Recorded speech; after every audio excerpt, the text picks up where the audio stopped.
Hey there, this is Heather Zeitzwolf, and you are listening to Get Radical with Your Business. Today, we are talking all about bootstrapping on a budget. Yes, so if you've been thinking about starting a business and you don't have a whole lot of money to spend, well, this is a good episode for you to listen to. Or maybe you have a business and you're like, oh, I've been spending a lot of money and I need to dial back some of that spending. Well, I am joined by my buddy, Sarah St. John from the Frugalpreneur podcast, so you are in for a treat. All right, let's do this.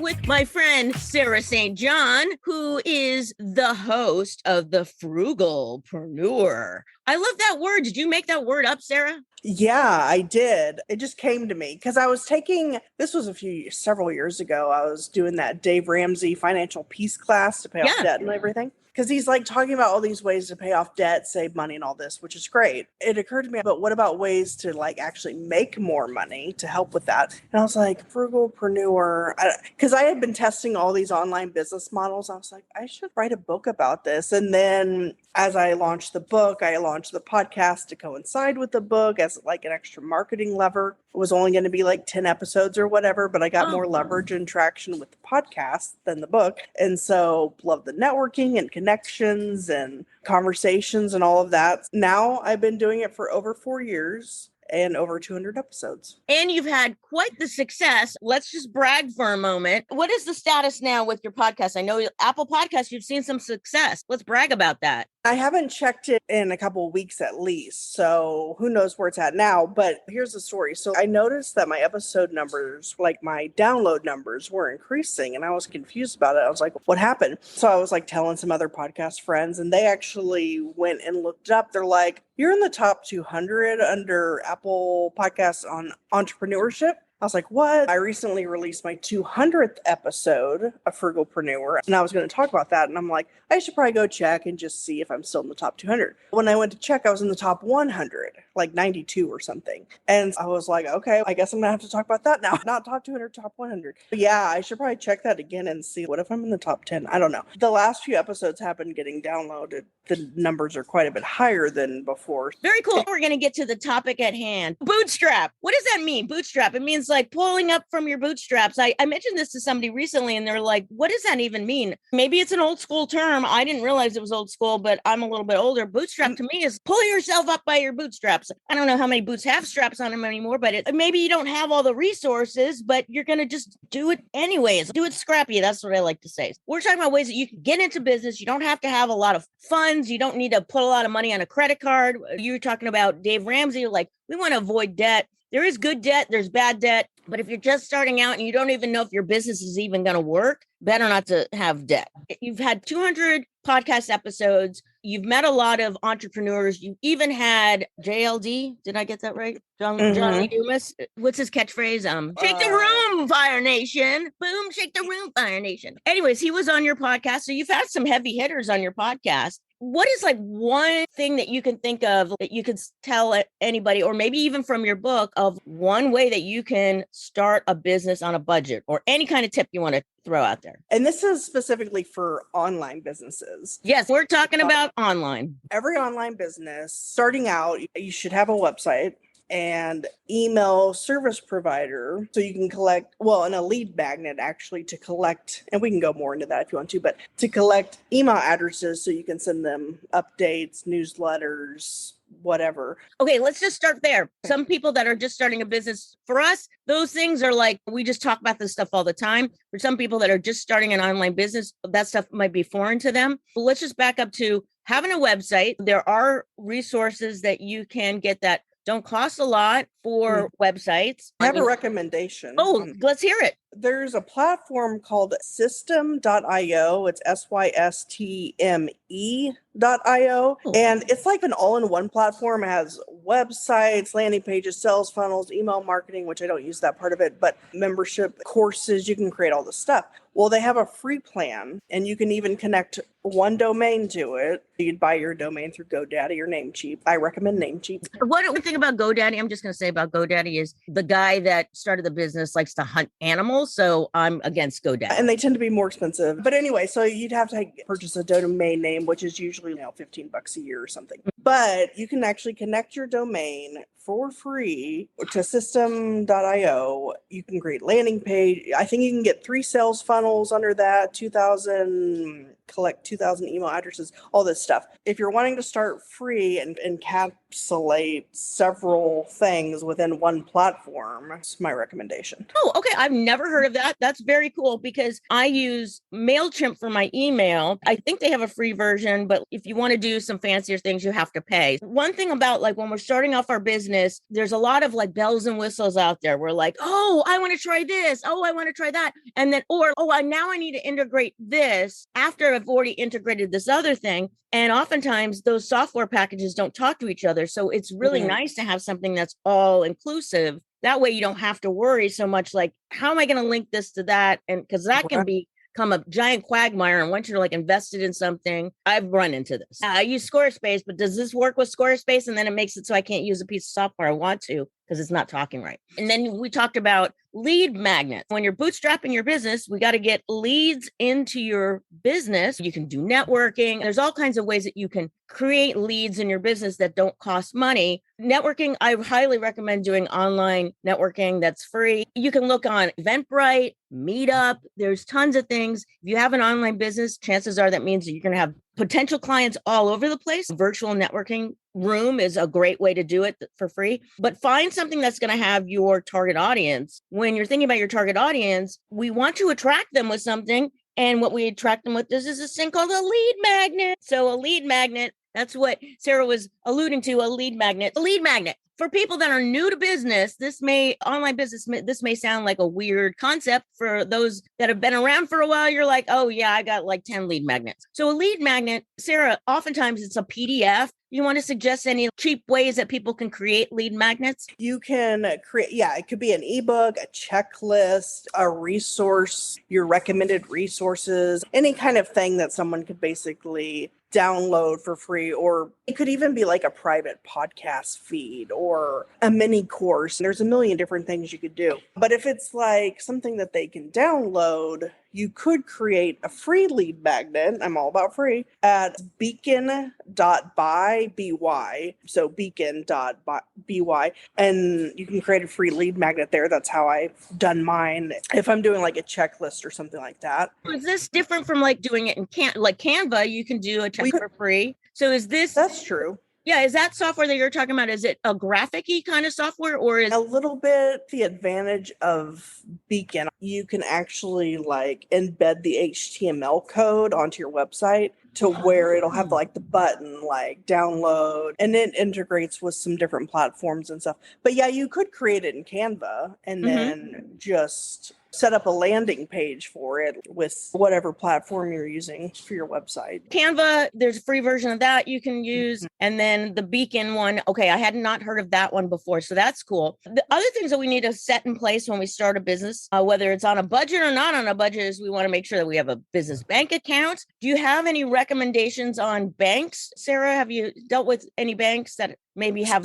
fees or non-fees? So one bank that's new, and it's an online only bank, which I don't know. There might be disadvantages to that, but there's one called Lily. It's Lili, and it's specifically for entrepreneurs. Okay. Yeah. I have no affiliation with US Bank besides the fact that I use them, but they don't charge me anything for a business bank account, which is very cool. There may be like a certain amount you have to keep in the account, but I like the fact that they don't charge me for that. I have a business credit card through them, which actually earns me cash. I get cash back. I report that as income on my P&L. And because I get money back. So that's pretty cool, because when we do use credit cards, we want to pay them off every month, not have debt. And then if you get a little spiff back from the company, that's pretty darn good too. Okay. We want to start a business bank account. Then we want to get leads. We want to make sales, selling things online. Again, we have to get payment for things. And there can be some tricky things about payment because fees and all of that. Okay, do you do Stripe or PayPal? Or you got to pick one of these when you're online,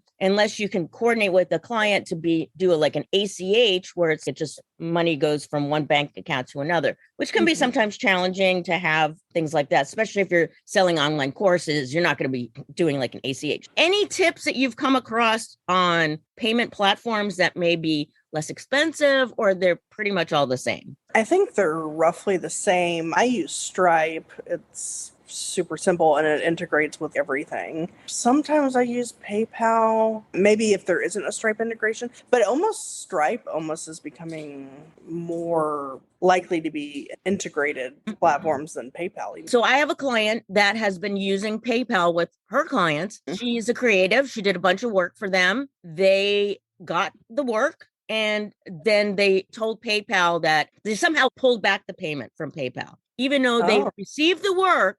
Yeah. So deceitful clients getting the work, and now she's not getting paid. And now trying to have a dispute with PayPal is a real tough thing. I've heard other nightmares with PayPal as well, that people can pull back the payments. You got to be careful of scammy clients. Hopefully you don't have scammy clients. Hopefully you've got contracts and everything. But even with that, what are you going to take them to court over $300? Then it's all held up in PayPal and you did the work. Wow, I haven't really heard bad things about PayPal, but I have heard with Stripe, though, they hold your money for a period of time. If you even have, I think, one charge bag or any of that, anything, or say you haven't had any transactions or you've had really low transaction dollar amount, but then all of a sudden now you're selling high ticket or something and a big charge comes through or whatever, that they won't release the funds for quite a while. That's what I've heard, that there's issues there too with them kind of hanging on to stuff. I haven't had that issue yet. These are things to consider. So if you are bootstrapping a business, you think that money is going to be coming in, you may have a cash flow issue if you're counting on that money coming into your bank account and it's being held up. So we want to be mindful of, okay, if we are doing things on a budget, don't be like, oh, I got this money coming in, and then you spending it and now it's not coming in, and maybe it's being held up by one of those third-party payment things. So don't get so excited about making a sale until you actually get the money into your bank account. Right. Anything else that you can think of that you've come across with being frugal, bootstrapping when you're starting out, or maybe even like you've been in business for a while and you want to save some money? What are some other ways that you've come across to save money? I really like free software, or software that like they have a free plan and don't upgrade until you need to type thing. Are you familiar with AppSumo? Oh, too familiar. I feel like most entrepreneurs know what that is. Basically the marketplace where there's all these different softwares that are offering like one time, something that might normally cost $100 a month, you can get it one time for $50 or whatever. And you can try it out for 60 days and then you can return it, which is really cool. I have gone down the AppSumo rabbit hole many times. Some of the software I've purchased from AppSumo has been a godsend because now it's really expensive, and other stuff, not so great. A lot of this stuff is just starting out. They have great videos on AppSumo and they kind of pull you in. You're like, oh yeah. And then they use this metaphor with tacos. They rate things by tacos. That attracts you, right? Because it's like everybody loves tacos. Yeah. So if you are interested in a piece of software, go onto their website, that actual software's website, check it out, see how much they're really charging, see what it integrates with, find out a little bit more. Don't get caught up in the squirrel. That has been my problem. I've bought so much software and I've not used it. I'm sitting on so much stuff because I'm like, oh, I need this. I need this to create that. And I'm not even there yet in my business, but I know in the future I need it. And I'm like, I can buy it at a discount.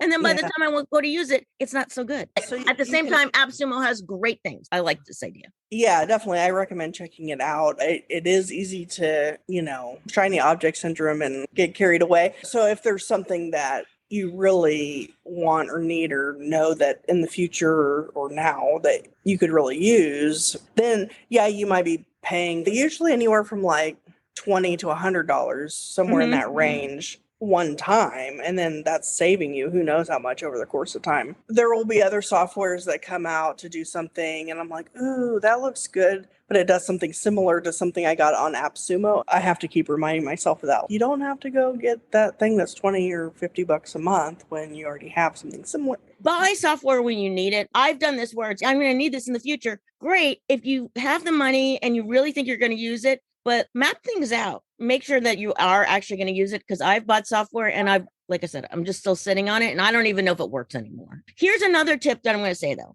talking about software. Chat GPT, and you can use any other kind of free type thing. I personally pay for Chat GPT because I find that it's just, you get the plugins and all of that, and it's $20 a month. It's totally worth it. But there are other things that you can use using AI, and it is a great way to increase your productivity and creativity on a budget. So if you can't afford a virtual assistant, because if you have a virtual business, eventually you probably will want a virtual assistant. You were talking about lead magnets. If you can't figure out what you want to put in a lead magnet, you can start using AI to help you create it. I'm not saying like completely create it, but maybe spur some ideas or ignite some, like maybe some topic ideas or something, like use it as like a tool, but not as just like the end all be all. Any thoughts on using AI to help save money in your business? Oh, for sure. There's been a few things that I've gotten through AppSumo, like Cast Magic had an AppSumo. Oh, I've heard of Cast Magic. Okay, so tell us a little bit about what that does. So that would be for podcasters, and it basically creates your show notes, transcripts, the speaker bio, the timestamps, the social media, and there's Capshow is also a really good one. Shout out, because they're friends. I don't think Cast Magic is doing the one-time deal anymore.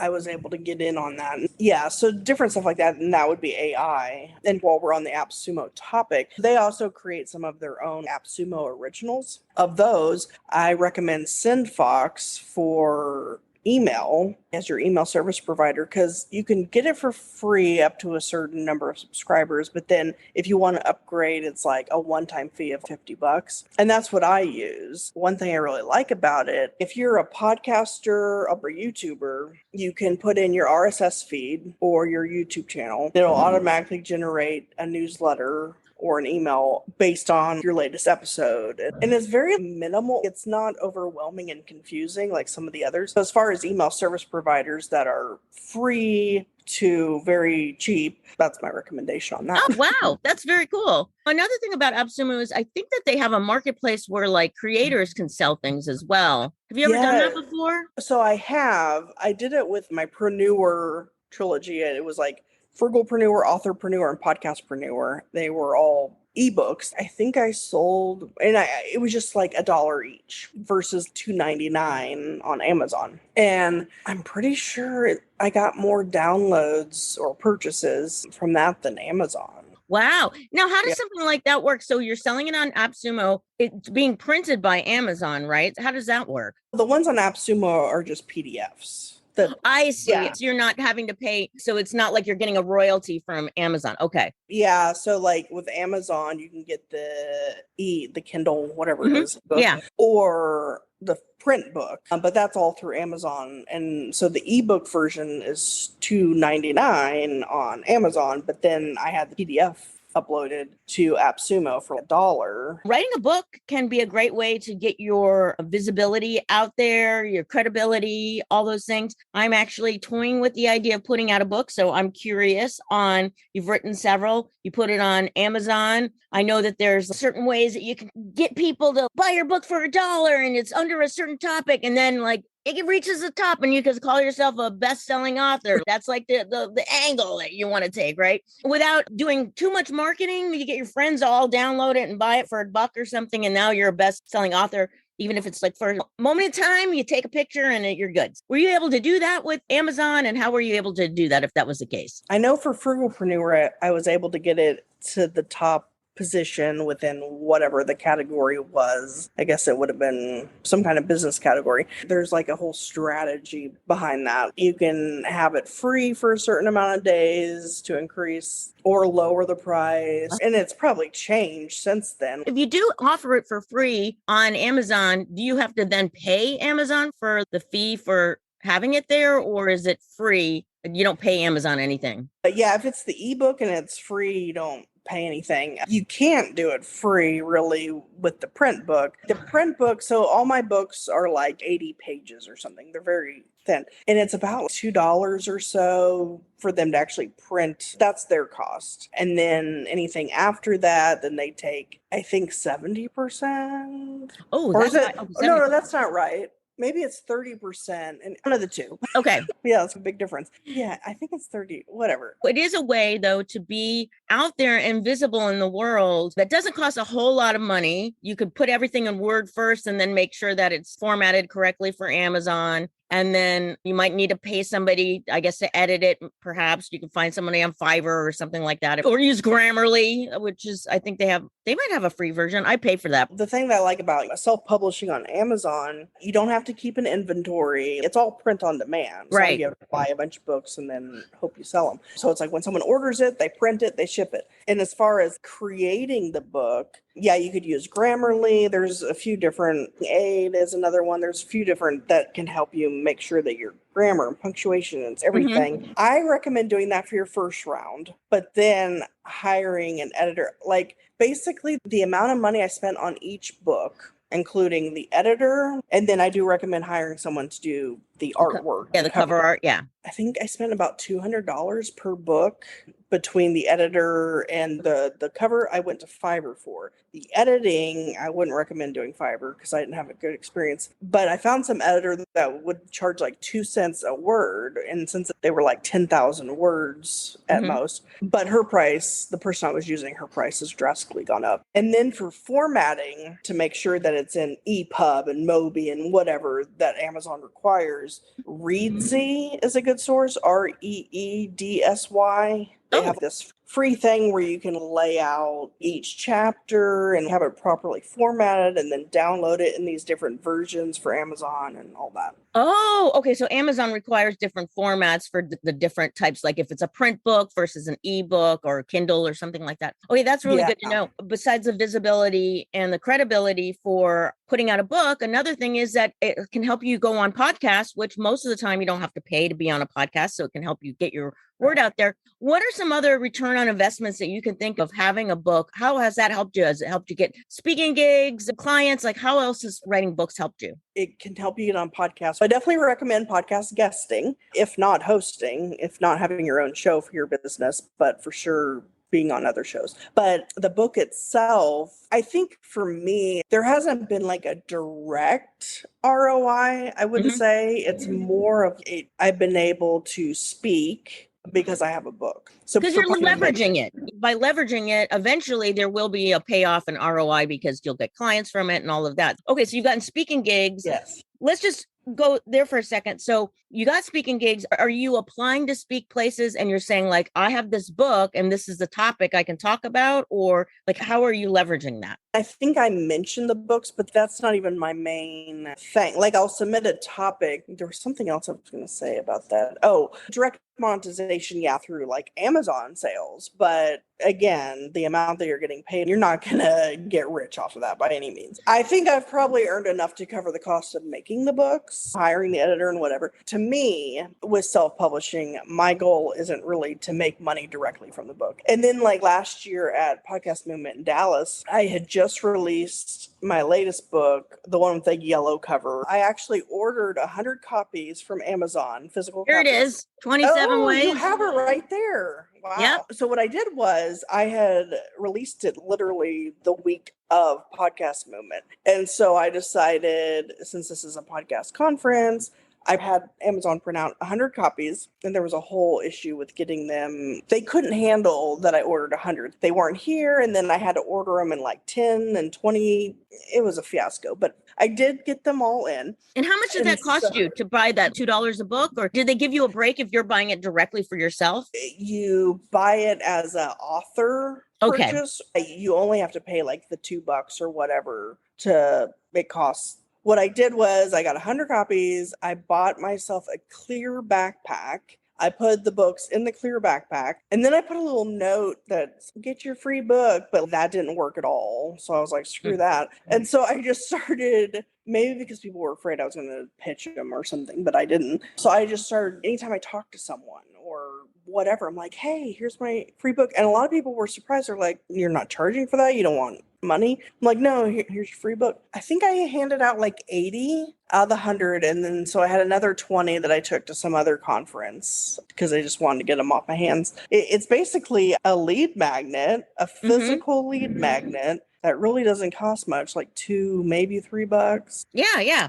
That's awesome. Again, you're matching up the topic with the audience, the target audience. I've actually had some clients that have published books that have done actually really well, and it's become one of their major revenue streams. I was surprised when I went to do this person's tax return. I was like, wow, the Amazon sales have really increased. It probably depends on how you're leveraging it. Maybe you could have something where it's like you have a group program and then they need the book that goes along with it. I mean, there could be ways that you could leverage it more. It just depends on what your intentions are. Like for you, it was more of like a marketing thing, right? A couple things I wanted to mention. So like when I ordered 100 copies, that doesn't count because you're ordering them as author copies. It doesn't count sales. I had the initial push for the books because my focus is more my podcast and just podcast business. I'm not really promoting the book actively since that initial like month or so. For most of these bootstrap business owners, publishing a book is more about what you're doing. It's not to get the big book sales. It's more for the credibility.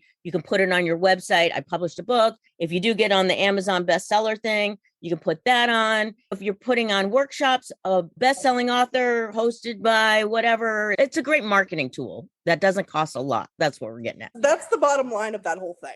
We're not saying that you're going to become Stephen King or whatever. It's just another tool in your toolbox to market yourself on a budget. Any last thoughts, Sarah, before we wrap up on being a frugalpreneur? I know for me and several entrepreneurs that I've talked with that shiny object syndrome is a big problem. We just keep getting distracted, whether a new business idea or a new thing we need to be doing or a new software on AppSumo. Yeah, whatever it is. But we just need to be more focused. Pick that one thing that's moving the needle. It's a tough thing, especially when you're first starting out your business. It's so exciting when you start off your business and you're like, there's so many possibilities. That's where you can end up spending a lot of money on avenues that you're never going to really go down. Me included. I'd like to think that I'm frugal. I pinch pennies all the time. I'm cheap, but I will spend money on things that I think are possible opportunities. When I first started my business, I met this person who's a really good financial advisor, nothing against her, but she suggested that I sell life insurance. And at the time I was like, oh, that sounds good. Okay. Until I started studying it. And I'm like, ugh, I do not care for this subject. It is the most boring thing. I spent money and time studying for this thing that really did not have any payoff for me because all I did was discover that I hate learning about life insurance and I never want to sell insurance. I learned that lesson, but it was costly because I spent for the course. Don't let people derail. I'm not saying she derailed me. It was me that did it. But we get that shiny object of like, oh, I could also offer this. Now, what, I'm going to be a life insurance salesman? Like, what? I don't know what I was thinking. But hey, want to buy some life insurance? Like, I'm just not that person. And nothing against life insurance salesmen. We need them. Yes. Try not to get the FOMO, the shiny object, because it can be very costly. And when you are bootstrapping, we got to pinch the pennies and watch what we're doing. So have a plan. That is so important to have a plan. I work with people to put in place a business plan, and not just like a business plan that you're going to bring to the bank, but have a plan of what it is you want to do for the next year. What is your vision? What is your mission? Have these things in place. Understand your target market. Those sorts of things, so that we're not spending money on all the bells and whistles, because we can go down those rabbit holes. And guilty as charged is me. I'm saying this. I'm telling you, I'm teaching because I'm learning from my own experiences. Sarah, how can people work with you? If you want to check out the podcast, Frugalpreneur, you can go to frugal.show. And then that'll have links to whatever platform you listen to podcasts on. I also give away my free ebooks, the PDF version of my books, at frugal.show/free. If you want to work directly with me on podcast related, then all the information will be there. Okay, perfect. And what do you help people with their podcast? Is it starting a podcast? What is it that you help out with? So I initially was helping with like podcast post-production, launching, all that kind of stuff. But I'm now switching into like podcast growth, marketing, and monetization. More of coaching. I'm creating a program, basically. It's going to be a 12-week program. It's geared more for people who already have a podcast. How do they get it out there? How do they market it properly, monetize it, things like that. Okay. People that have a podcast, if they're like only 5 episodes in, would you be able to help them? Or is this more of they have more of a like 100 episodes or anywhere in between, or Yeah, anywhere Okay. along the spectrum. You're not helping them launch, you're helping them with the other parts of it. Yeah, at least for now, that's what I'm doing. Yeah. Until you get a launching- shiny object of something else, because us creatives, we have that thing where we just want to keep changing up and doing new things all the time. I guilty as charged. Well, Sarah, thank you so much for being on the podcast today, and everybody go check out the very popular Frugalpreneur podcast. Thanks